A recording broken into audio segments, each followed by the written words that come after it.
thing's gonna explode. Let's hope not. Stuart Sims, brother, welcome back to the show. Thank you, sir. Thank you for inviting me back. Yeah, dude, we got going on Twitter, man, and I feel like you have some wisdom to drop on me here because I don't understand it. Like you saw the back and forth. I'm this old dude, and I get that I've got some accumulated wisdom, and I probably pay attention more than other people do. And I think I'm maybe a little bit further on the right side of the bell curve when it comes to pattern recognition, right? All that aside, I look at what's going on in the world right now. Donald Trump just bombed Iran. Well, helped Israel do it, then did it himself. And we're watching the world go a little bit mad. And to me, like it's there's some stuff that's obviously hidden under the surface. Clearly, like not everything is made manifest, and not everything. Actually, most things you read in the corporate press and even on social media, the way that's being influenced now, it doesn't give you the full picture. But it's pretty easy to figure out generally what's going on. I think you and I generally see things much the same way. And I was lamenting online, like bro, how do people get this way? The bloodlust is particularly what bothers me is like the American Christians, the American right are the most bloodthirsty group of people I have ever seen in my life when something like this pops off. And so with that super long intro, man, like why don't you give me your high level thoughts on this because it doesn't track for me. Well, as far as the violence goes, I think that's pretty clear. You know, if this exact situation happened 1,000 years ago, one side would be dead and the other one would be alive, right? The violence is being kept in check by our modern police functions and everything, but each side wants to kill the other. If we all lived in a village together and had these feelings towards each other, one side would be dead a long time ago, right? So the violence is kind of pent up. It's an emotional feeling that hasn't been able to be affected sort of in an animal way. So that's why I think they like the violence. It's what they want to do. They want to kill all them, just like the ones on the left want to kill all us in a very monkey way, right? That emotion is buried against a lot of civilized, sort of suburban upbringings and stuff. We're not used to violence. We don't know what to do with those emotions, kind of thing. But at an animal level, we want to kill each other. Like, seriously, So I think that's why you see this bloodlust on both the sides. When something violent happens, everybody kind of is like, yeah, they grit their teeth. I've been wanting that, kind of feeling. So that's what I think that's coming from. But Yeah, I get that. Like at a base, like sort of monkey brain level, like I totally get that we have this capability for extreme violence, and we've got this tribal nature to us, right? So we all identify as a member of an in group, and there's plenty of evolutionary reasons for that. Like I get all of that stuff. What I guess I don't get is the lack of self awareness in amongst the general populace, no matter what side you're on, right? Because you've got, God, particularly in America. I think this is what bothers me. Is that my circle is obviously America, and I'm watching these things that are going on, and you've got, like I said, these folks that claim to hold up, Christ as their, this is the top level, as Jordan Peterson said. This is the top of the hierarchy, and everything that Jesus represented, the group of people that follow him in America, by and large, eschew all of those principles, and they want to murder, they want to genocide people. They're the people, and I hear them, I see them daily. So this is not BS. That say, turn the Middle East to sea of glass, nuke them all, genocide, and they do it casually. Right. And it's something that I can't wrap my mind around. Like for me, that piece doesn't make sense. And then additionally, I think the lack, this is another quintessentially American trait, I think, is this inability to understand what has been done by America in the world and to possibly do the golden rule thing, like Ron Paul called it, like to like, hey, what would happen? For example, what would the state of America be tomorrow your mic if is another your country? mic is malfunctioning. Can you not hear I'm me? getting a lot of reverb. It's echoing and reverb and stuff. You might want to reset it. Let me 1 second. Ooh, I cannot do it while it's recording. There you Is it go. still real bad? No, there you go. That sounds better. Okay, cool.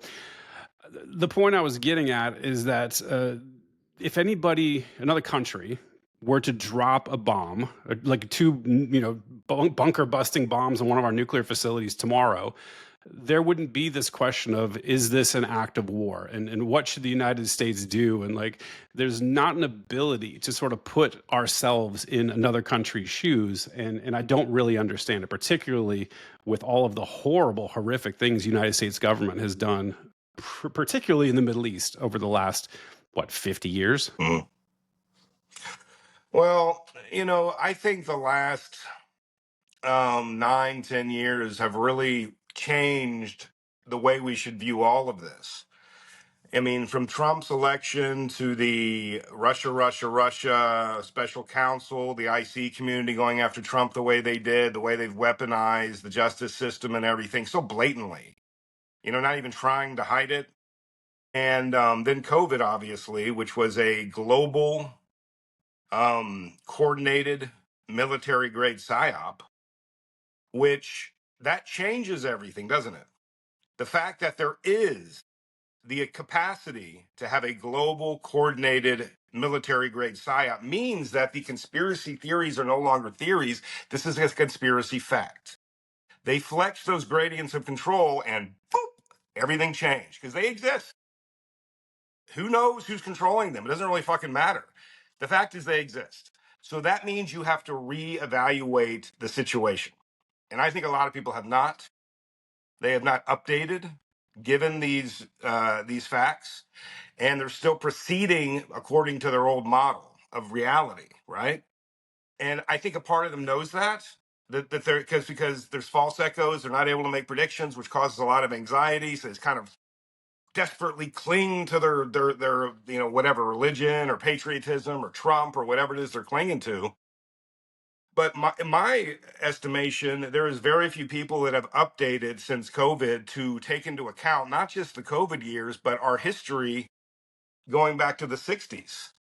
The JFK assassination, the takeover of the IC community by people who obviously were not having America's best interests at heart, and a lot of things, which we don't have to get into. But I think this fact creates a lot of anxiety for people because their model of reality is not correct. And if you're intelligent enough, you know that. It's just you don't either have the time, the capacity, or the temperament to actually update those facts. So it creates a great deal, it creates an ecosystem of anxiety. This is what I'm seeing. Everybody's desperate to be right. Everybody's desperate that I'm right and blah, blah. So that sort of thing, is what we're seeing, I think. And I think the solution is for calmer minds to prevail, for calmer people to be like you and I to sit here and actually have a conversation about what's going on. Because I really think, I mean, I've been out and talking to people, and people are really confused. They don't know what's going on, they don't know how to understand what's happening.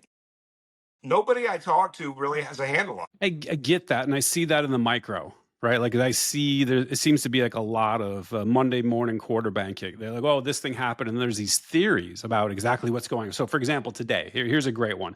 I was talking to somebody today, and they said that was crazy, where Trump dropped the F bomb, and he's like, "Oh, I'm gonna get on the phone with BB right now," and he's getting onto an airplane. He intentionally drops the F bomb in a very dramatic fashion. Oh, these guys, it. They don't know what they're both fucking doing. sides. Yeah, don't what they're fucking doing. I'm gonna put an end to it. And then he tweeted this crazy shit. Did you see the tweets that he sent? Is that no, these planes have to turn around. This plane is not gonna bomb. It's gonna fly over Iran and wave its wings. LOL.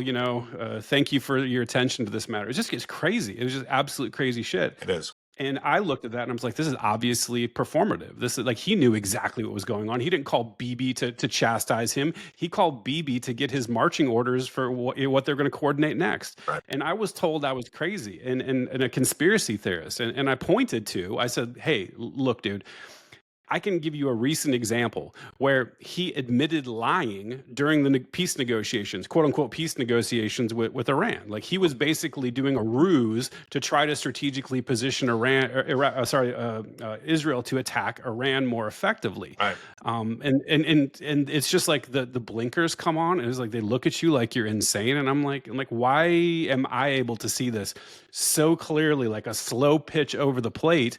and other folks struggle with just stuff that seems to me like, and I'm not trying to say like I'm a smart guy. I don't think I'm the smartest dude in the world, but there's just this disconnect with the regular people that even are paying a lot of attention that I see arguing on Twitter. It's like they just don't get it. They don't get it. And I'm like, Yeah, I how? mean, I think a lot of us experienced this during COVID. We looked around and we're like, Mm, what the fuck is going on? Why is everybody wearing a mask? Because your phone told you to? What's wrong with you? You know, and but I think the best way to understand that, and it's a tale as old as time, when a culture reaches a place where there's a lot of peace and there's not much violence, you develop these sort of mm, middle and upper classes that develop generations that never really deal with crime and violence and et cetera and so forth, and they lose guile. Suburban people, generally speaking, don't have much guile. They really don't understand, like poor people that grow up on the street. I think of it the difference between an indoor cat and an outdoor cat. All right, yeah. we're all there's a great, huge, growing population of indoor cats. Right, if you put an indoor cat outside, all of a sudden, one that's never been outside, suddenly it's frozen, and it doesn't even know that this ecosystem exists, and all of its instincts kick on, and they become very upset. Right, and you got to put it back inside. I think that's what it is. I think you're talking to indoor cats, and you're an outdoor cat, and you're trying to explain to them what happens outdoors in predatory ecosystems, and with somebody who has a certain amount of guile. I mean, you're in the military. You've met the spectrum Yeah. of guys from Yeah. all over the world. There's a certain amount of guile that some guys have. The people today, there's a growing population that are guileless. They have no guile. They really don't have a capacity to understand the kind of people that we're dealing with here, right? They've never met people like that. They've never been in situations where they had to deal with things like that, where life and death were on the line. So they have no priors. They have no prior experience with this. They have no way to plug in to what you're talking about. They just listen to what they're told, the narrative. Let's argue about the narrative. That's what's happening, right? The narrative. They told us this. So you got one side that argues this side of the narrative and one side that argues this side here. And then you come in and say, hey, the narrative's stupid. It's bullshit. They're like, what? That's what we're arguing about. I mean, you can't do that with indoor cats. You can't have that conversation with them, in my experience. Yeah, man. It's funny you mentioned that because that was the first thing I was thinking about at the beginning part of this discussion about the disconnect about what's happening with war and various not being able to empathize with somebody attacking you. Just all this stuff seems to be centered around, in my view, Americans' lack of direct contact with violence. Violence in America is something that happens somewhere else. The wars are never happening here. It's always people getting shipped out to blow up brown people for DoD contractor profit margins somewhere else in the world in a way that you don't see it. Yeah, it's going to be on the TV, but you know the way that the news likes to show things. It's like zoomed out view of missiles coming in and things blowing up far away. You don't really see the actual impact of war most of the time. And so I think without that disconnect, and also Americans for the most part, they don't engage in any sort of violence, right? It's like I always think about that. I don't know the great quote from the movie Fight Club, but it talks about we're a generation of men raised by their moms that have never actually been in a physical conflict. And you think about Mike Tyson's famous quote is like, social media has made you all way too comfortable, running your mouth. And in the real world, you say some shit like that, you're gonna get punched in the mouth. Right. Um, and Americans don't have that. They've never been really punched in the mouth other than like 9/11. That's like the only time that you can, look back to and say there was a significant smack in our lifetime. But And even so then, I it just, I didn't, think it that, didn't happen to them personally. And even 9/11 didn't happen to them personally. And studying effective neuroscience, studying how emotions work in the brain, one of the most interesting things is there's a lot of milestones that happen during development that create what are called epigenetic cascades. And, Mhm. and killing something for the first time, like hunting or fishing, creates a kind of epigenetic cascade that awakens a part of your embodied self, because that's something that happens every generation, but it's not really necessary until it happens. So when you experience that event, click, all of a sudden all these epigenetic switches happen, and it evolves your thinking. All right, the same thing happens when you encounter violence. It flips, all sort of epigenetic cascade happens, and you sort of develop. If that doesn't happen during childhood, you never encounter violence, you never see somebody dead, you never see somebody die. Those switches don't get flipped. And if they get flipped later in life, the development isn't symmetrical. It should happen when you're young because it always did. I mean, for hundreds of thousands of years, everybody saw somebody die and they killed food and everything, right? That was a natural part of being a human being. So I think that's a big part of it. I think that people's fear of death is enormously emphasized because those switches aren't flipped. You know, it makes it worse that you've never even seen it because all it is now in your imagination. It makes it worse because you're just waiting for the day it's going to happen. You see all these movies, you read books or whatever, but you've never actually seen it. So you don't know, am I a coward? Am I a hero? What's going to happen if this happens? It creates a sort of neuroticism for a lot of people surrounding this idea, which is why you see people get desperate and they yell at you. They'll yell at you if you bring this up or get close to this topic. They become what I call emotionally incontinent. Where they're just frantic because you're touching something they have not dealt with. Our mortality, death, violence, all this stuff that's used to be a feature of all human existence and today is not. So it's almost like you're in infantilized psychology for your entire life, and I think that's what we're dealing with now. We have an enormous population of infantilized people that have never encountered violence that are sort of guileless. And that is who the narrative is pointed at. They're not pointed at me and you, brother. They're pointed at that huge middle of this guileless population of people that don't have the capacity to have the discernment to say, wait a second, is this bullshit? And then the other people are like, oh my God, wear a mask. Let's get a mask. Everybody go. We're the minority now. We're the minority of people, and they don't give a shit because the majority of people are, they're spoon feeding them bullshit, and they're swallowing and smiling with peanuts in their teeth, and as long as that works, they'll keep doing it. Yeah, and I've noticed that they use the same methods, but they just switch up the context. And maybe you can talk about this a little bit since you're talking about epigenetics. And I know you said that it's personal, right? And I get that. And by the way, for the audience doesn't understand, epigenetics is the way your genes are expressed. So you have your genome, and then you have methylation groups that turn switches on and off to sort of dictate behaviors, right? So that's what we're talking about there. Well, How does that work? I just like to add, epigenetics have to do with experiences that are sort of memories from like if your mom and dad have experiences, or and their parents and their parents and their parents. If you have an experience, that gene is not going to be expressed until you have that experience. Kind of like having sex. The Right. first time you have sex, there's a cascade of epigenetic expression that doesn't happen until you have sex, right? You literally, physically, not watching porn, not jerking off. When you're physically with a female, it flips this switch. So it's like that. It's behaviors that are repeated generation after generation. They stay dormant until you encounter that situation, and then they're expressed, right? Yeah, yeah. So what I always like to think about is the R versus K sexual selection theory. You familiar with that? Yeah, and so for those who aren't aware, there's basically two sexual selection strategies that are embedded in our DNA. One is the spray and pray. It's the frog method. That's the R. Like think about it like rabbits.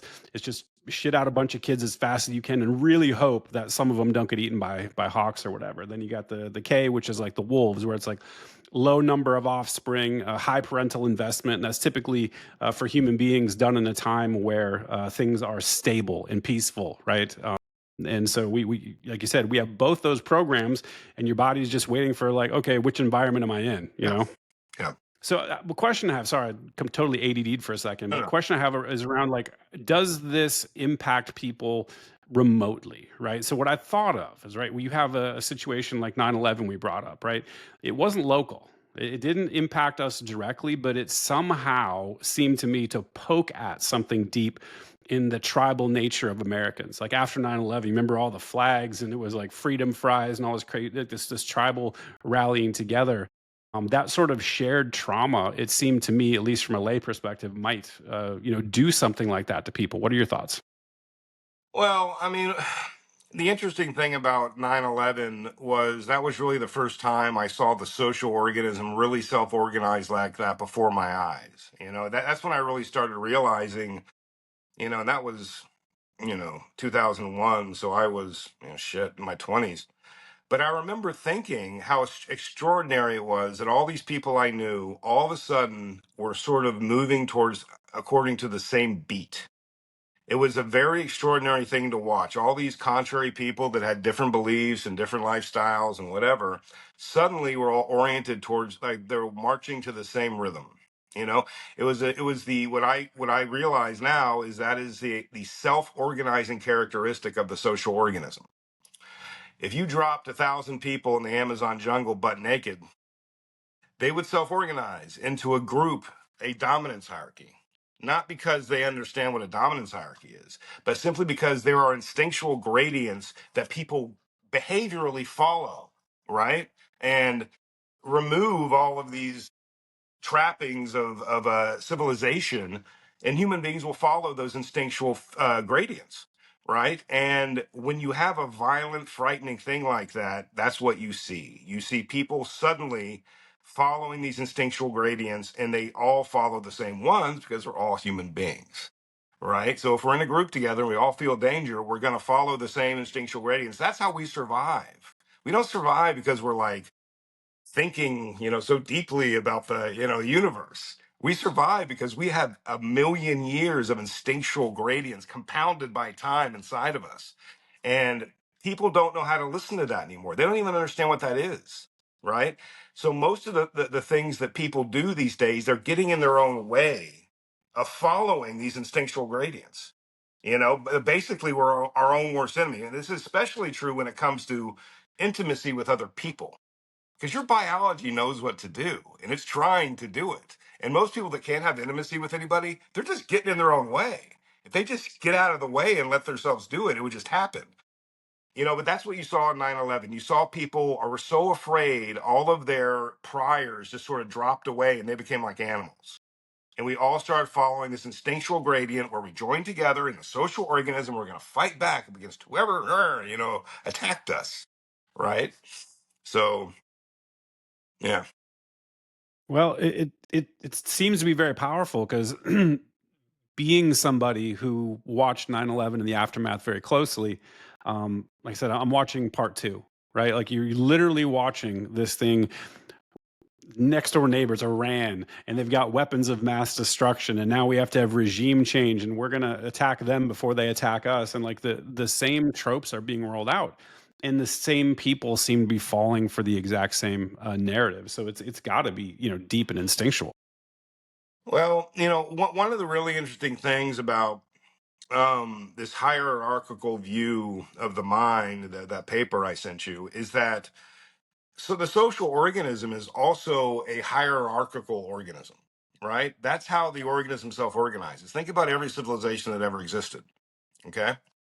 All right, we were both in the military. All right, so let me give you a sort of anecdote that really explains what I mean. Because the military is a perfect hierarchy. It's a perfect dominance. It's like a classic dominance hierarchy, right? So it's a really good example. Um, so imagine that the president of the United States, Donald Trump, is with the Joint Chiefs of Staff, and he decides that he's going to attack Iran, okay, with the ground forces. And so he gets and prints out a very detailed attack plan. He gives this to his Joint Chief and he lectures them, and then they leave that room. What do? They take those orders and they course grain them for their subordinates to give to the brigade commanders, right? So they meet with the brigade commanders. Brigade commanders take those orders and then they course grain that information to give to the battalion commanders. You were in ops, you know exactly how this works. You see what I'm saying, right? They give it to the brigade commanders who course grain those orders down for the MOSs in their different brigades, and the brigade commanders, of course, grain it down for the companies. The company commanders course grain it down for the platoons. The platoons course grain it down for the squads. The squads course grain it down for the teams. And then finally, the team leader talks to me or you or whatever asshole is the individual. That went from POTUS down to me, right? That is a coarse graining of information from the top down, right? Okay, let's say we go into battle and there's an enormous battle, and the team leaders write a report and give it to the squad leaders. Squad leaders write a report and give it to the platoon sergeant. Platoon sergeant gives it to the company commanders. Company commanders send it up to battalion. Every time that goes up, there's a fine graining of information. It's not coarse graining anymore like it was top down. It's fine graining. More information, more details. By the time it hits the president's desk, the freaking, the color of the guy's freckle of every man that got shot. I mean, there's so much detail in there, right? That is the way every single hierarchical system works in biology and also the social organism. When in any a governmental system, even tribal systems, even a family, you think about yourself as a father. Imagine somebody like one of your parents died, your children's grandparents. One of them got caught with a, no offense, caught with a prostitute or something horrible happened, but he got shot or something. Are you going to tell your children that? No, you're going to coarse grain that information, and something bad happens to my father. You're not going. You're going to be a gatekeeper for that information. You're going to coarse grain that information to your children. That happens at every level, scale and variance. It happens at every level of the hierarchy. When you're dealing with a government like this, people talk about conspiracy theories, and they're not telling us everything, and blah blah blah. The thing that people need to understand is this is a feature, not a bug. It always happens and it always will. When you have any sort of dominance hierarchy, you're going to have coarse graining top down. Doesn't mean they're lying. Or, I mean, right now they are, but it doesn't mean necessarily it's bad. When you tell your child, a coarse grained explanation for what happened to your parent, it doesn't mean you're lying to them. It means you are functioning as a top down representative of that information. And you want to, why wouldn't you tell your child? I mean, I'm asking you, and like, explain that. What if you had something like that happen in your family? What would be the explanation for why you wouldn't tell your child everything? Well, there's appropriateness, right? So you have age appropriateness of information, right? Like, there's plenty of reasons why you would shield a child from that, and maybe have a discussion about it when they're mature enough to handle it, right? Well, And what there what might what would also happen be. if you did tell them? That's a good question. I mean, I think you could be damaging to the child for sure. You're going to confuse the kid. You're going to be giving them information that they can't cognitively process or emotionally process. They're not ready for it yet, right? So having that filtering mechanism, that's just a responsible thing that every parent does, right? Right. And, it's really interesting because Michael Levin's work with biological hierarchies, what he discovered is that information traveling top down is coarse grained, just like it is in the social organism. This is a scale invariant feature of the way information travels in hierarchies. And he has been able to change the coarse graining of information traveling through the organism. And if he changes that coarse graining too much, it destroys the competency of the lower modules of competence. That's what he calls them, modules of competence in biology. If you change that coarse graining, you're going to destroy the competency of that biological organism, and it's going to die. So the reason you don't tell your child is because the child doesn't have the competency to deal with that information. Okay. This is a scale invariant feature, and understanding that is very useful in understanding what's going on in politics and what goes on with governments. Because there is a useful and necessary coarse graining of information. And then there's a straight up lying and bullshitting. All right. And both Hmm. of these things can be happening at the same time. But the people that are so angry that we're not told everything that's going on don't understand the feature part, that this is a feature of all hierarchies, right? And being able to distinguish one from the other is very difficult when there's some people that are lying and some people are just acting like normal hierarchical coarse graining, but you can't tell the difference. And then you get confused as shit, and you think everything's a lie and everything's a conspiracy and my entire life is not true and history's all a lie. You've heard this so much. I can't believe anything anymore. My whole life is a lie, which isn't true. What is true is that people take advantage of their position at the top of the hierarchy when it becomes captured by people that are not part of the population anymore. They become parasitical upon the population, and that's when you get a problem. And that's what we have right now. We have a parasitical elite class that is no longer, their homeodynamics are not connected to ours. If I have a hard time and of like millions of Americans are starving to death, these people are fine. Their homeodynamics are not connected to us at all. And that is why there's a problem. And that is part of the solution is people need to start making them suffer, right? And I mean, because that, Wow. how? $1 million It question. doesn't How? it doesn't really matter how. What it matters is when they do something, there is something they feel in their life. Whatever it is, and that's how organisms sort of maintain balance. And, people always ask me, what do you do? What are we going to do? I mean, these people have nuclear weapons and they have modern armies. What do we do? I think that people really need and quickly need to realize what's going on and course correct because, here in the afterbirth of AI, this shit's about to get real. And it could be real dark if the people that are in charge right now are completely disconnected from the rest of the population. It could just play with us like a cat with a mouse and nothing they do. Why wouldn't they, number one? And then how would you interrupt? Because this is the problem I struggle with. I think you probably know I'm an anarchist. And so I'm like, okay, cool. Um, I understand the problem. I have the diagnosis, but it's always the solutions in our world. It's like, what do you do to disrupt this? Because I don't see anything that is actionable in any way. And I've thought about it deeply for like 20 years straight. Well, I think that what should happen in an ideal world, is that we take the blueprint given to us by biology and realize that social self-organization is sort of a scale invariant copy of what's happening inside of our bodies. This is the blueprint. The stuff that Michael Levin is studying is the blueprint of how the social organism should be organized, right?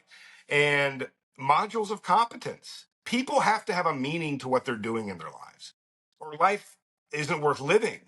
You have to have a population of people who are synchronized through protocols. All like you've probably worked on teams that have worked in computer science and felt that sort of invigoration when everybody is like focused on the same thing and you're working really hard together. That really cool feeling, right? That is the way human beings are supposed to function within modules of competence, shared protocols, and intimacy together.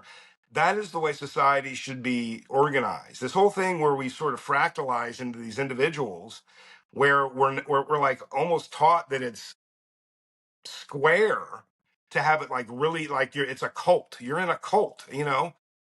All the cult is a group of people that are just desperate to live like human beings. And some, assholes can convince these desperate people because that's what we're all want to do. That's what every fiber of our being is telling us to do, is to join together with a joined competency and a joined meaning and do something together. And these cult people, I mean, they'll drink the Kool-Aid. They don't care. They're so desperate for it.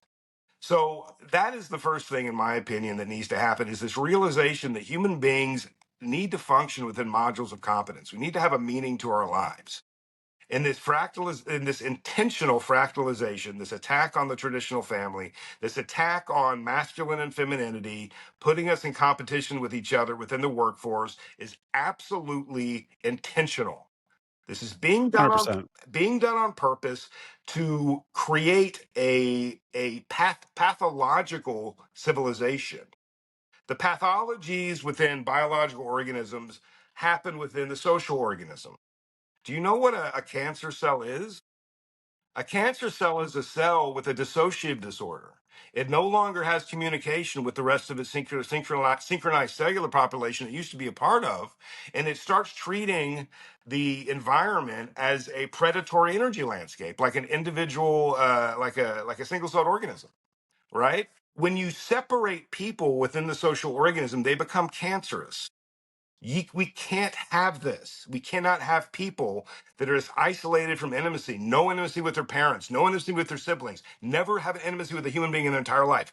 A significant portion of those people are going to grow up to have mental illness and become cancerous upon the social organism. And it's getting worse. And until we realize that and realize that's what's happening, it's been done to us intentionally, and we have to stop it. If we don't stop that, it's going to get worse and it's going to eat us alive. Like cancer is going to metastasize and it's going to eat us fucking alive. And until we, Yeah, I think it has. I think it already has, man. it's, Like you look at the way I think social media was really the catalyst for that because you could like you talked about the fractalization, like that is a real problem. And you look at where we've ended up today with all this gender ideology. And if you look at it, it's like, okay, it starts with, okay, well, there's not just male and female, but then we're gonna have trans. It's like, okay, cool. And then it's like next thing you know, you've got 10,000 genders and you've got, demi this and I'm a dragon that, and like just the craziest things. It completely spirals out of control. There's no cohesion to anything. And it feels like social media is this endless, pit where you can find these little micro tribes, right? And it just keeps splitting people further and further and further apart, and we're not unified at all. And it feels like that's where we're at, and it's just accelerating. I'm not seeing it, reversing at all. It's demonic. What's being done is demonic. And, I've said this online and I'll say it to the end of my days. Teaching children to hate themselves, hate their bodies, hate their identity, hate their gender is demonic. It is absolutely something a demon would do. In any other explanation, oh, and framing it as empathy is what's called satanic inversion. It's the opposite of empathy. It's all demonic, and it's obviously so. Anybody who's an adult person with, like, two brain cells to rub together knows that. How this has happened to catch traction, still, I mean, I always think, where's the adult in the room when this is happening?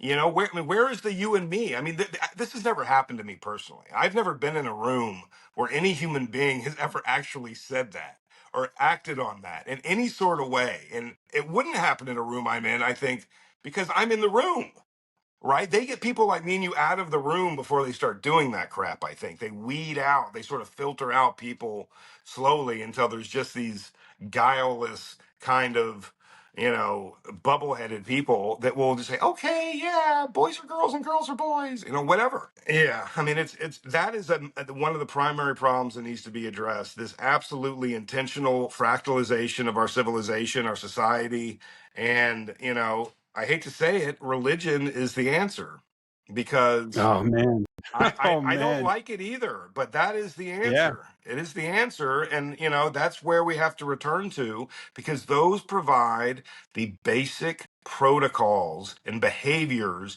that create the social organism that has created our civilization to begin with. The reason the United States is here is because of Christianity, because of the protocols and sort of gradients of behavior that provides is what has created the most powerful country in the world, and that's why they destroyed it. And it doesn't mean you have to believe it's true, but I don't think there's any denying it. That at this point, we all need Jesus. We just do.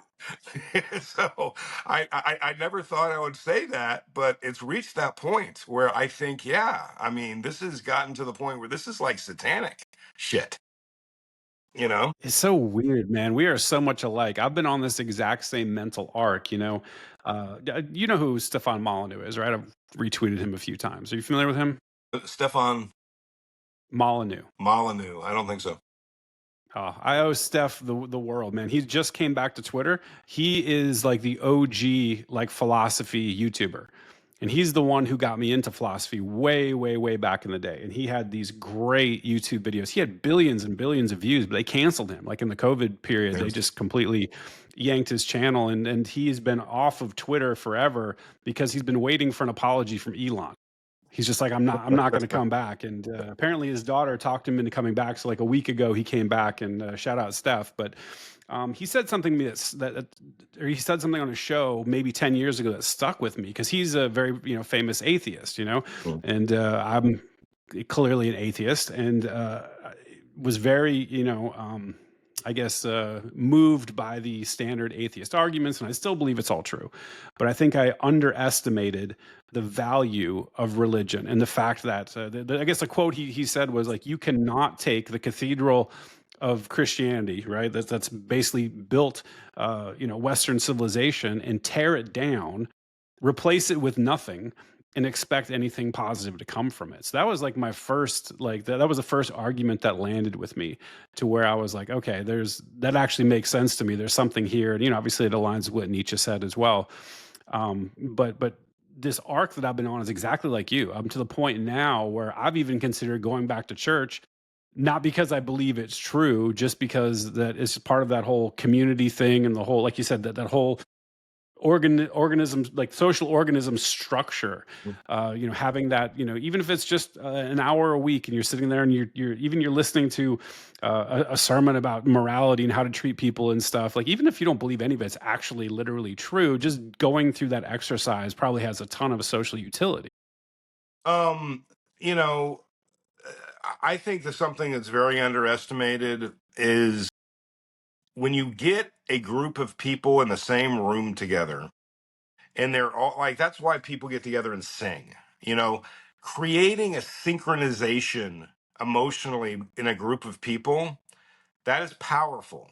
That is a powerful force that has shaped human civilization since forever. Dancing, singing, speaking the same way, bowing when you meet each other, having this sort of social protocols like the Japanese and the Asians do.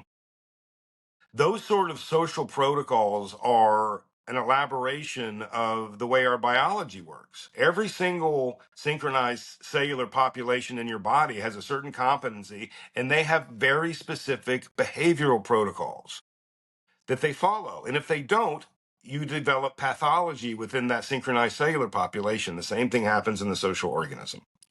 You have to have a competency for a synchronized group of people. That's how our brain is intended to function. In intersubjective synchronization with other human beings and part of a social organism, our brain is not intended to function individually of that. Seriously, Mm. we're not intended to function that way. We're intended to function in a sort of synchronized resonance with people all synchronized following the same protocols. And when you disconnect human beings from that, that in itself is pathological. That in itself is Yeah, I think pathological. that's underappreciated, man. I think I'm glad you raised this from a neuroscience standpoint. We don't ever think as individuals. We are all thinking as a collective, and there's constant micro adjustments, and we rein each other in. When Stuart says some crazy shit, I pull him aside and be like, Hey, there's that nudging effect, and I think that there's this social and cognitive, cohesion that happens to where we kind of end up being a little bit of a brain borg, and I think that's the way we're designed, and we're not that way. You look at somebody like Ted Kaczynski, you're out in the middle of nowhere in a cabin by yourself. Next thing you know, you're mailing bombs around. Like we tend to go off the rails when we don't have those guardrails, those social guardrails keeping us sane. Well, there is the MK Ultra angle with Kaczynski, but That is that is true too. Maybe bad. I was saying that. I'm like, maybe that's a bad they example. might have pushed him over the edge. But if you read that paper at some point, you'll see that it talks about something called you're familiar with Bayesian precision weighting. You're familiar with that in computer science. It's a thing. In neuroscience, it's a thing as well.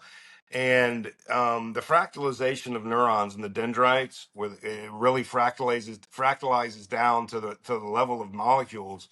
Those are all that architecture is an indication of precision weighting, where hedonic valences and ideas are being weighed and by slightly different points of view, right? Maybe 1,000, maybe 10,000, maybe 100,000 different points of view. And the aggregate of that is better than any one of those by themselves, right? The aggregate of all those slightly different points of view, those precision weights, that's what human beings are. We are precision weights for each other. My point of view is not as valuable as our point of view precision weighted together, or 1,000 people precision weighted together, right? So that is the value of the aggregation and the synchronization of human populations. We precision weight each other. And this whole thing about dividing us and making us fight each other is all about destroying that capacity, that power of people to get together and act as one mind. Like, you ever hear about the 1989 revolution in Romania? Yes, yes. Yeah, you've heard about that, where that communist dude was like an asshole for so long, and then nobody knew what to do about it. And he did one thing. I forget, he did something to a priest or something. And it's like somebody threw a switch. Boom. Even his own guards. Boom. That's why they don't want us to synchronize. That's why they're always putting us against each other. It's because they know that's what power is. And that's what they fear, is that a synchronized population of people, boom, it can happen at any second. And that's what they're so afraid of. That's why they rule us by fear. That's why everything is, whenever something bad happens or something, political happens, there's always immediately some sort of something released in the media that makes you afraid. That's Hmm. how they rule you, is by this fear.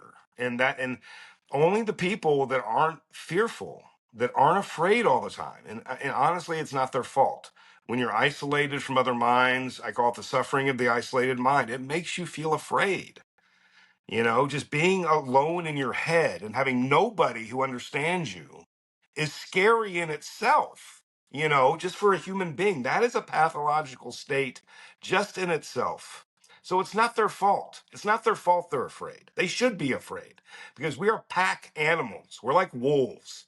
We're meant to run together in groups. We're not meant to be these individual people. We're supposed to be part of a social group, all of us.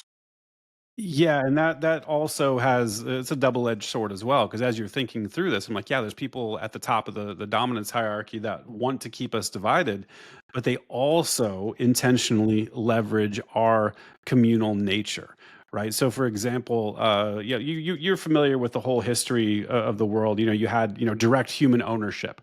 Right, that was the model. Like I owned slaves, and they did labor for me, and that was that. And then you had serfdom, right? So you had a bunch of people, you were the lord and you had the land, and the serfs would, and they would give you, a portion of their, productive value.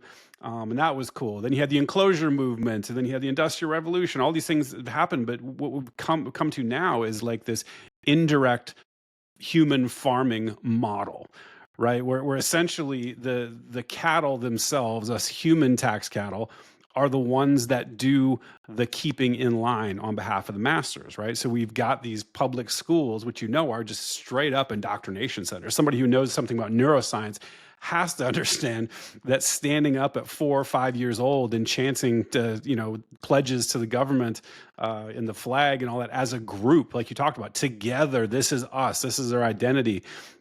That's very difficult to break. And the first person, like my kids went through this, they didn't say the pledge, and they wanted to just quietly sit. All the other cattle attacked them. The teachers, I got called into the office and I had to defend my child who was like 7 from a grown ass man who was demanding that she tell him why she's not saying the pledge to the government. She's like, I don't have to. And I showed up and it's like, yeah, she doesn't have to. Do you ask all the other kids that choose to say the pledge why they choose? Did you poll each one of them? Then shut the fuck up. But the point is like, they don't have to necessarily exert direct tyrannical control anymore. This direct ownership model, that's too inefficient, right? Like it's so much easier to indirectly control the tax cattle. Yeah. Well, the way this has evolved, I think, is really interesting because you have to. I think a lot of people don't think about. It says reconnecting in the middle of my screen, and it's a circle going around. Does that mean anything to you? Does that matter? No, it looks like you're coming through clear. It looks like you're recording. Yeah. Okay. Yeah. This is right in the middle of your face, but anyway, I'll move over. no, that's fine. I was just making sure it wasn't interfering with the recording. But anyway, there's something that I've been thinking about that a lot of people do not. I've never heard this actually articulated. You know, in the 20th century, something happened that has never happened in the whole history of the human race. And it's not really talked about, but I think it is extraordinarily significant as far as what's happening today. And that is that for as long as there have been human beings, culture has been transmitted transgenerationally from parents to children, right? That is how culture was transmitted for the last million years or whatever. Until the 20th century when something changed. What changed, do you think, if you had to guess where I'm going with this, that changed that transgenerational transmission of culture? Well, I think it's the two income home, right? Like there was no parents in the home. This was the outsourcing of raising your children to kinder care. Well, that was later. I'm thinking of, first of all, them beaming things into your home in the form of radio. I mean, before that, you had grandparents sitting around, oh, back in my day, and they tell stories about their childhood and they transmit their culture at dinner or whatever. And then all of a sudden, you have this radio in the house. And it's much more interesting than listening to the same story you've heard 1,000 times since you were 2, right? So obviously, you're going to choose that. So the people that want to control the population go, I can take advantage of that. I can have commercials to make you want to buy this or that. That evolved, okay, over the 20th century. And what it did is it stopped the cultural transmission that had been going on since the beginning of recorded history. We are no longer transmitting cultures to our children. And that is an enormous change in the social organism, the way human society functions. And nobody talks about it. Nobody talks about that happened. But that, I think, is the greatest most significant thing that happened in the 20th century, besides other than the birth control pill.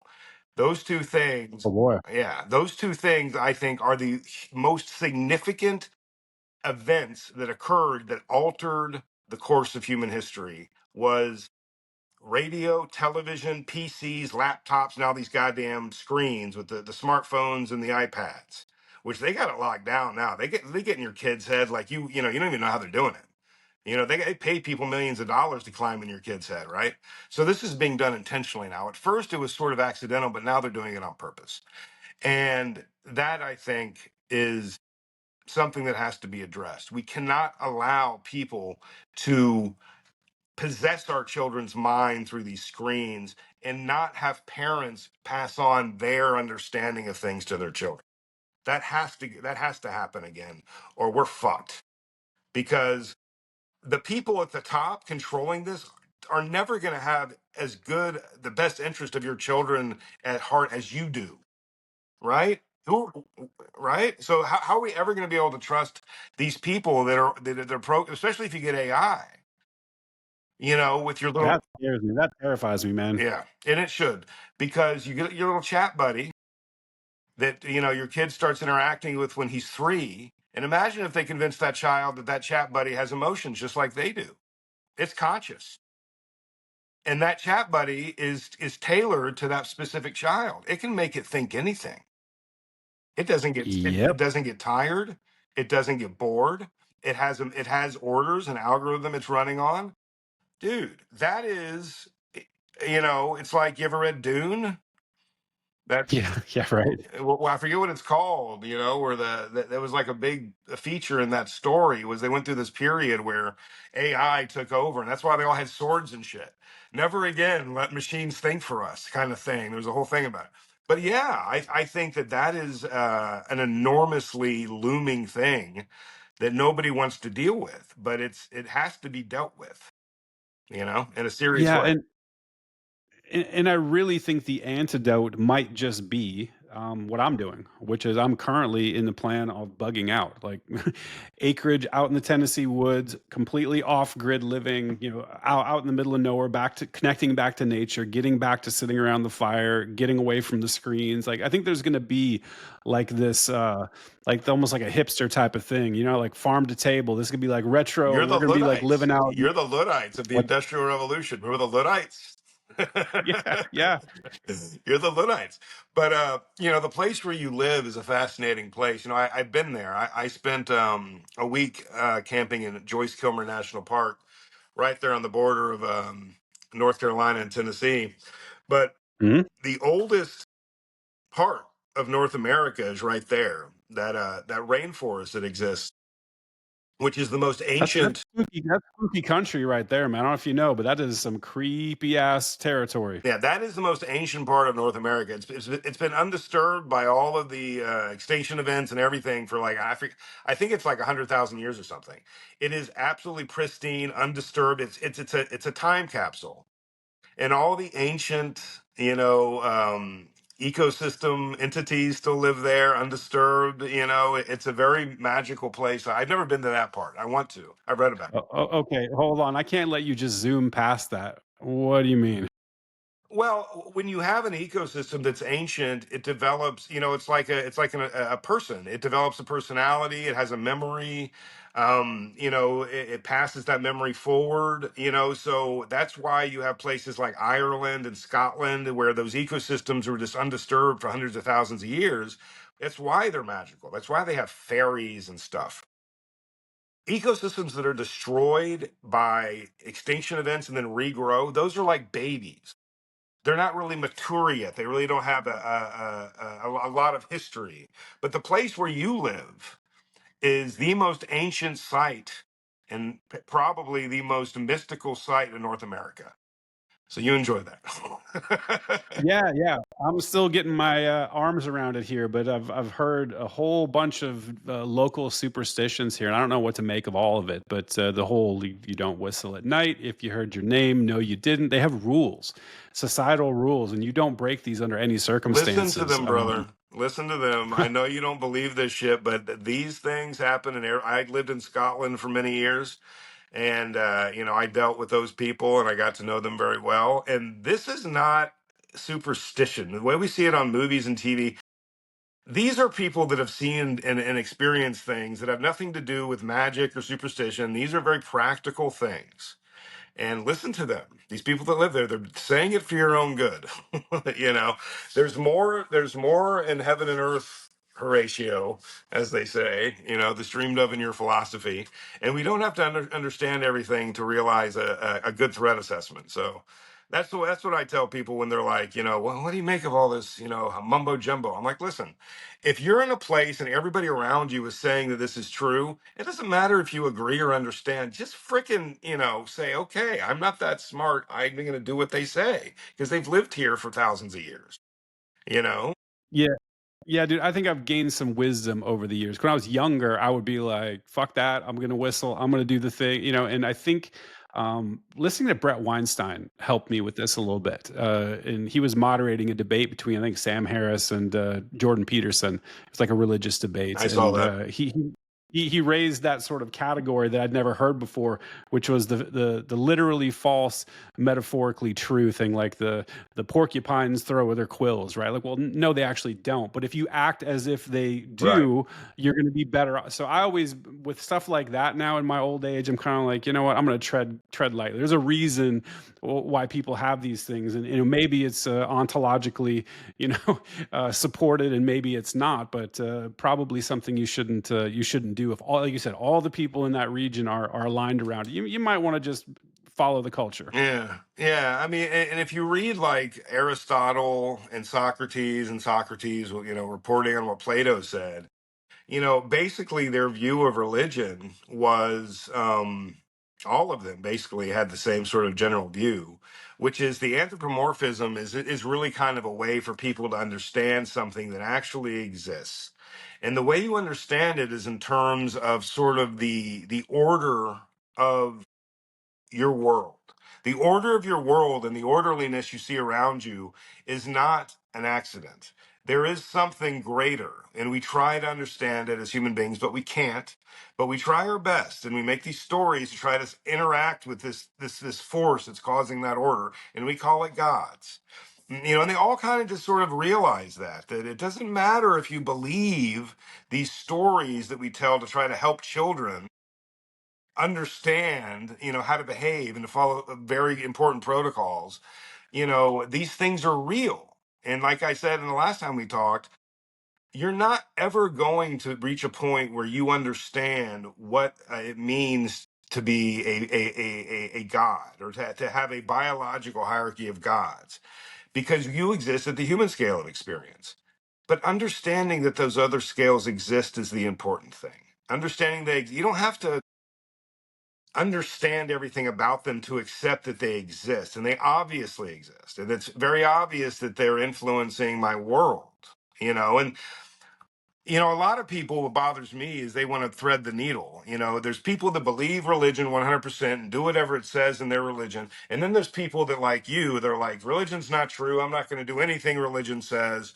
But then there's people like I used to be, which is the worst kind of person, that wants to like psychoanalyze God. Okay, this God says this. Why does he think that? When I was young, that was my big thing, trying to think I'm smarter than God.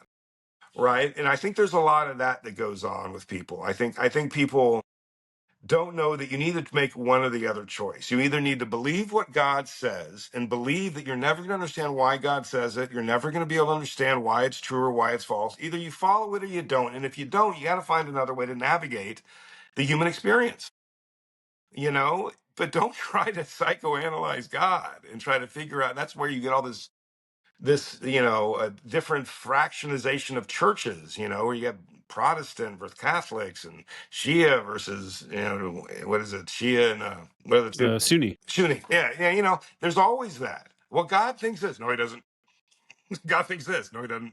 And they would argue about what God thinks. And that is the worst. I think that the worst thing that can happen with religions is when they start trying to, it's almost a monkey dominance hierarchy thing. I understand God better than you do. I think God thinks this. It's a monkey thing, right? There is that, but I also think this element of control too. I think it's pretty clear if you look through the religious text that some things were inserted to control people in certain ways for various reasons. And here's where I want to get to with you. It's like I hear you, like peace. But what do you do? Because belief is not something you can manufacture, right? That's something that you either believe or don't believe, right? So even if you're threatened, like with death, you can say the sky is green. I'm perceiving the sky is green, but you're never going to actually change your belief. That I'm like, well, no, my evidence and my senses tells me that that shit is blue. What's somebody to do like me who is really deeply concerned with truth and is, connected to, basic philosophy tenets? And I'm looking around, it's like, I actually want to know what is actually true. And I'm not able to just say I'm on team Christian and I believe wholly and I'm jumping. I mean, I can go through the motions. I can say there's utility in doing so. But I feel like I'm in no man's land. It's like I'm not on either side of that fence, and I don't know how to get through this without psychoanalyzing God and being like, asking the why questions and doing that skeptic thing. Like it's in my nature, man. Like I don't know how to operate that way. Well, that sounds like a much longer conversation. And, I've had conversations with people that are very similar to what you're asking me. And usually what it comes down to, after hours and hours of talking, through all this kind of stuff, is what it'll come down to is the reason you are having this desire to have a relationship with God is because you are an extraordinarily emotional person and you cannot have the intimacy with other people, human beings, that you require to justify your emotions. That is the only thing that justifies having the passion and fire inside of you, is having the depth of intimacy with other people that know you well enough where you can hand that, you can talk to them and hand that to them and they can look at it and say, huh, that's really cool, and then hand it back to you. But you have to trust people enough to do that with, to really hand them the shit inside of you. And until that is really the thing that you're looking for. It's not God, because that's really what God is. You are God. Like, you ever read Stranger in a Strange Land? You ever read that book? I am God, Yeah. you are God, we're all God. I Yeah. really think that's true. We are all a fractalized sort of splinter of consciousness of this biological unity that fractalizes and comes back, And every human being that you can develop an intimacy with helps you understand, get closer to God, as Nine Inch Nails says. You know, every time you create an actual, honest intimacy with another human being, you get closer to God. You get closer to the unity of what God is. And, possibly the developmental trauma that you experienced created a sort of damaged in your, what I call your intimacy interface. There's an interface Hmm. by which you create intimacy, and some people that have developmental trauma, that interface is damaged, and it's hard for them to interface with other human beings because of it. So basically, my father was one of these people. He had a really fucked up childhood, and he went into special forces when he was 17, got shot in Vietnam, and he was not a person who was had the capacity to have intimacy with his children or anybody else. He suffered his whole life because of it. But that's my point is that this feeling that you want to get closer to God, I think, is really sort of a cathection of the feeling that you want to have intimacy with other human beings more than you have a capacity to, right? Mm. Your capacity is limited because your developmental trauma, so you can't get deeper than a certain. There's a ceiling. There's a constraint on how much intimacy you can achieve because of the damage of your intimacy interface. And the solution to that is, first of all, understanding that's what's happening, but also the people like your wife. And I did this with my wife because she had a lot of intimacy issues and developmental trauma. Admitting that happened and admitting you have that problem is the solution to breaking through that ceiling. And do what you got to do X together, and freaking just go off for a week, and whatever, do whatever you have to do to break that what you have established as a limit of intimacy, where that's as high as I'm going. I'm not going higher than this. And it's sort of a boundary that people set for themselves as they become adults. It's a lot of the time it's men, sometimes women, but men especially will set that boundary. And everything past that is no freaking way. Nobody gets past this point, right? But the thing is, there should be no boundary. There should be no ceiling on intimacy. There, for a human being who is in love with a woman, in my experience, there is no ceiling. That intimacy is scale free.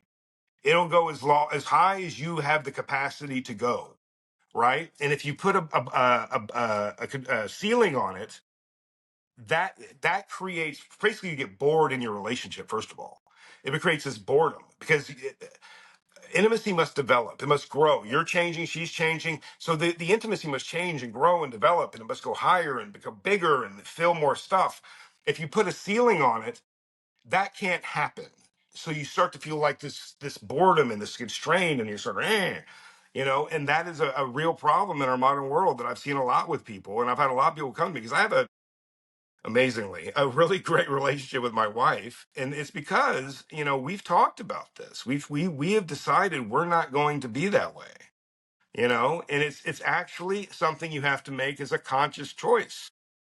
Both you have to agree, okay, are we going to do this? Yeah, we're going to do it. I'm going to tell you everything. I'm going to tell you everything that's ever happened to me. I'm going to tell you every story that ever, even the worst thing that I've ever done.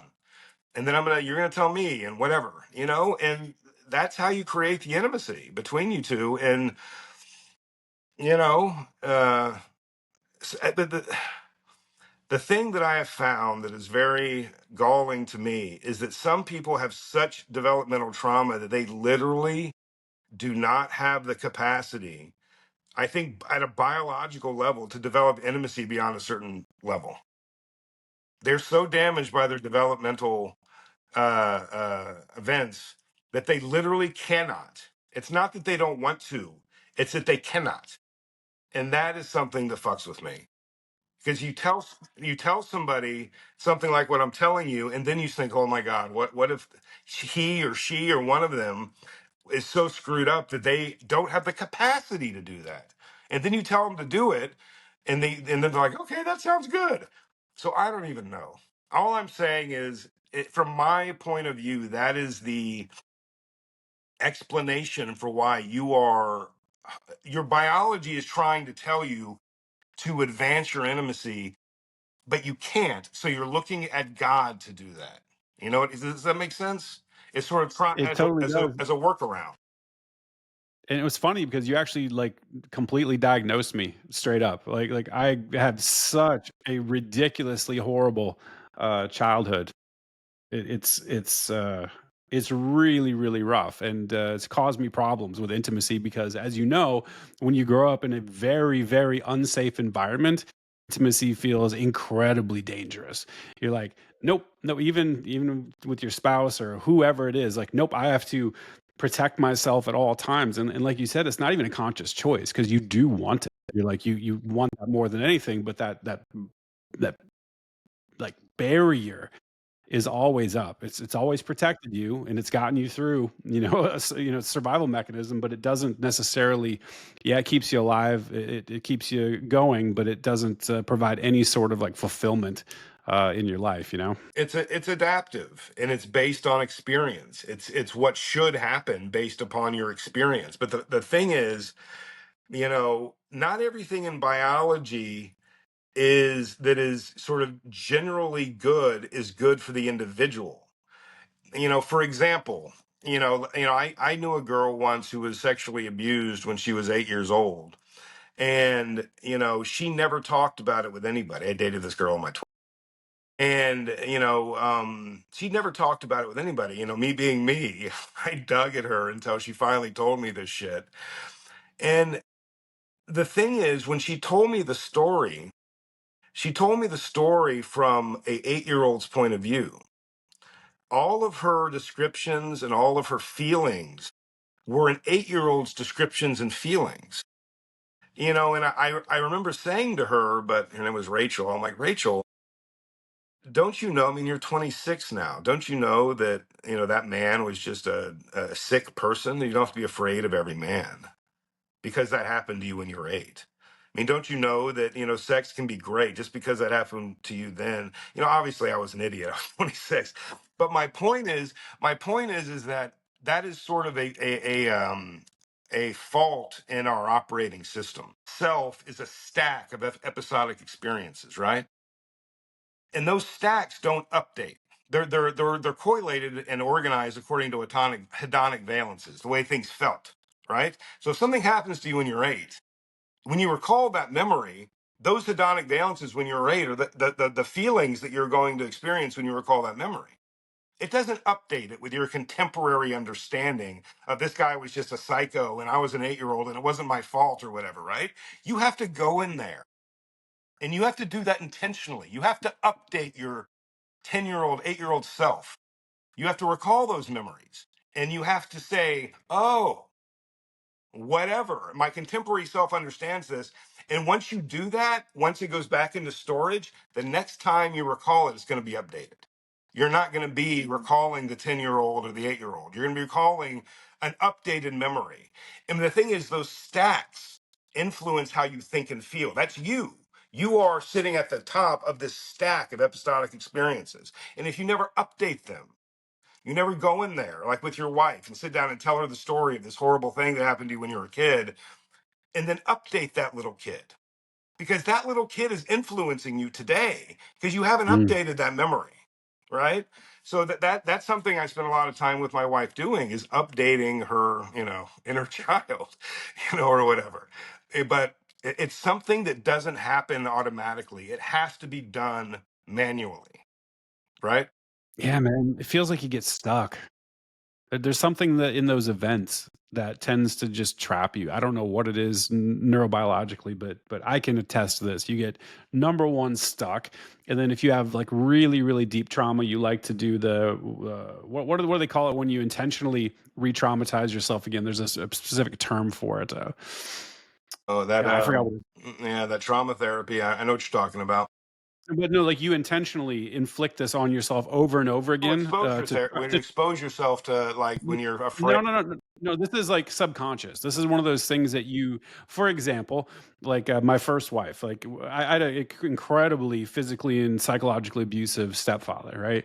And then they got married very young to somebody who's batshit crazy. I'm talking bipolar disorder, borderline personality, like completely off the rails, who was basically that same person, right? And so this sort of subconscious end up re-traumatizing yourself because my understanding of it is that it's like your brain's trying to make sense of it. You're trying to work through it again, and so you have to kind of keep exposing yourself to that same trauma over and over again. Yeah. It's And kind of like it's similar, like why girls that get molested end up being strippers and stuff. There's or porn stars. There's something. I forgot the technical term, and it's killing me. I usually know it, but well, I mean that what you're talking about is when you have a trauma and then you learn how to deal with it, you develop these coping mechanisms. Those coping mechanisms sort of create this sort of cycle of behavior because you know that if you do this again, you have a coping mechanism for it. So almost the coping mechanism itself becomes this sort of self-fulfilling thing. It's this weird thing where well, sexuality is a completely as far as females being sexually abused.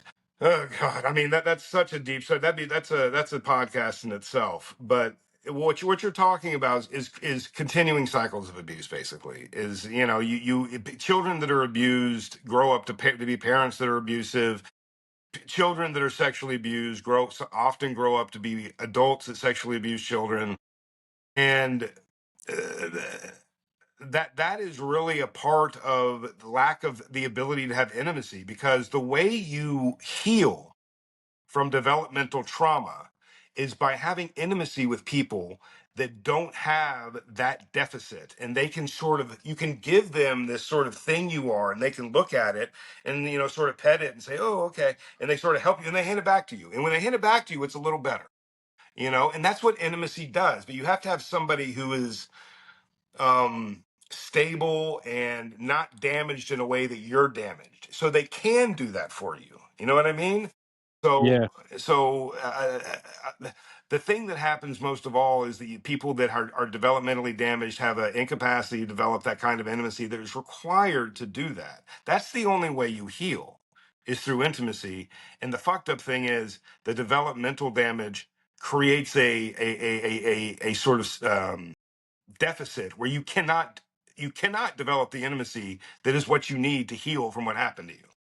Right? Yeah, it's a catch 22, huh? Yeah. It is.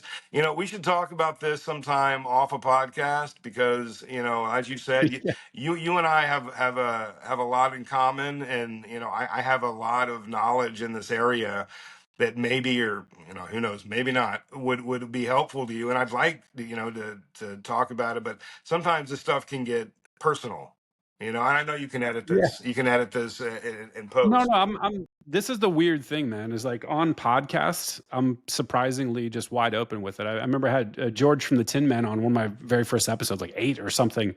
And I disclosed to him that I got sexually abused at 8 years old. And he was just like, oh my God, you're so open with this. And so for some reason in this forum, I have no problem doing that to the whole world. So I don't know what's causing that, but it's certainly a feature, and I'm not Well, super interested in shutting it off right now. you're not in danger of having an intimacy with me or any of your audience. So you have, That's fair. that's a thing about people that are very famous. I can be like Brad Pitt can be intimate with a million people, but you put him in a room with Jennifer Aniston. Apparently, there's no way that's going to happen. But he can be intimate with a million women through the movie screen. It keeps them at a distance. And developmental trauma is like Mm. that. There's all sorts of very odd idiosyncratic things that happen with individual people, which is why all of these generalized advice you get from these quacks don't work, because what you have to do is have somebody that has that generalized knowledge but can listen to you talk and identify what the fuck is going on with you.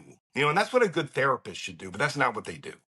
Because if they do that, you're not going to pay them any more money, because they're going to freaking be able to say, this looks to be the problem, and this is the steps you need to take to address it. You and your wife need to address it together. Bye. $100, that's it. No, they want you coming back, $400 an hour, right? So they're not going to do that. The human psychology is really not that complicated once you reach a certain scale of understanding. And when you're dealing with trauma, and I like you, I dated a lot of really messed up girls when I was young, and I'm very familiar with the female um trauma psychology, and I have a great personal experience with that. And I always every day I cringe, because I'll have, like, just walking through my day, I'll remember something I did or said with some of these girls, like, oh God, I didn't say that, did I? But this just at a 50-year-old man's looking back, I every day, literally every day, it's just for some reason some event will flash through my mind. I'm like, so I don't think it's that complicated. I think that the human biology wants to behave a certain way, and there are certain things that can go wrong developmentally, but the answer to everything is intimacy. The answer to everything is intimacy with other human beings. And finding a way to do that is the answer to everything. And that's easy. It's easy to say, but it's all obviously difficult to implement. But ultimately, I believe that's true. Anything Yeah, that's yeah. So basically, what you were telling me is like, if I was arachnophobic, you're like, hey, the answer is a dark room full of a million tarantulas. Walk right in. That's what you're telling me.